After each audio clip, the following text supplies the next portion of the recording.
I'm Alvaro Bedoya, tennis director at Academies in Port St. Lucie, Florida. Today we're going to work on an effective way to practice your second serve on the placement and depth into the box. Okay, for the keys for the second serve is the toss of your ball and where you're going to make contact with it. The difference between the first and second serve is where you're going to toss the ball and what contact you're going to have on top. If you want to slice the serve or you want to put more spin or kick serve. So let's start with the kick serve. I place a target into a box on the outside of the court.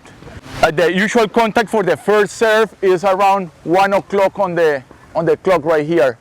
For a second serve, if you want to spin the serve or a kick serve, the farther back you toss the ball, the higher it's gonna go over the net.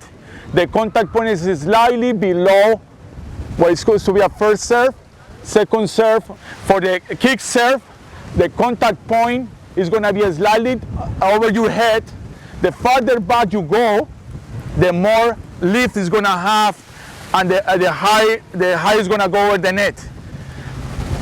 More to your right, the contact point is going to be flatter, and you toss it more on your right side. So like at 2 o'clock, you're going to be slicing the ball. So it depends on what type of serve you want to do. You toss the ball accordingly, and also the contact point is going to be also searching for what spin you want to do. For the second serve, we recommend either between a continental grip or an eastern backhand grip. Anything in between is okay to hit it. Anything to the right side, that means like an eastern forehand or even a western forehand grip, is not recommended for a second serve.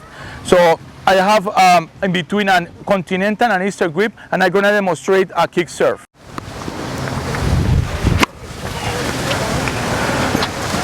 Okay, as you can see, the placement of the target is on the backhand side of a righty person receiving the serve. The farther you go on the side of the court to your left, the more angle you're going to have to hit it. So for singles matches, I recommend around 3 to 4 feet from the center of the line. For doubles, I recommend you standing more to the side, anywhere between 7 to 8 feet from the center of the line, so you can open up the court. That is the whole idea with the kick serve.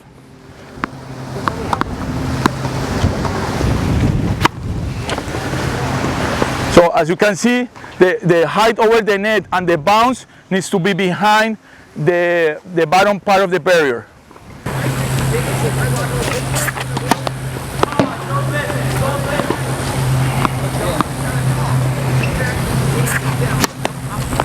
Good.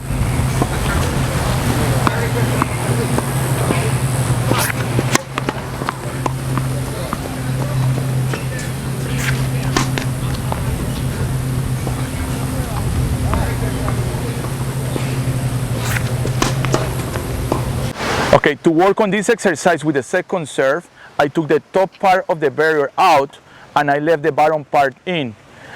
I'm using also the pillars as a gate for the ball to come in. That is how we work on the placement of the serve and also on the depth of the second serve. You can be very creative with it. You can be moving in the box. The barrier is 6.5 feet into a court. For more advanced players, you can move it up a little bit farther back. For less advanced players, we can open up the pillars a little bit more and move the barrier into a court a little bit more.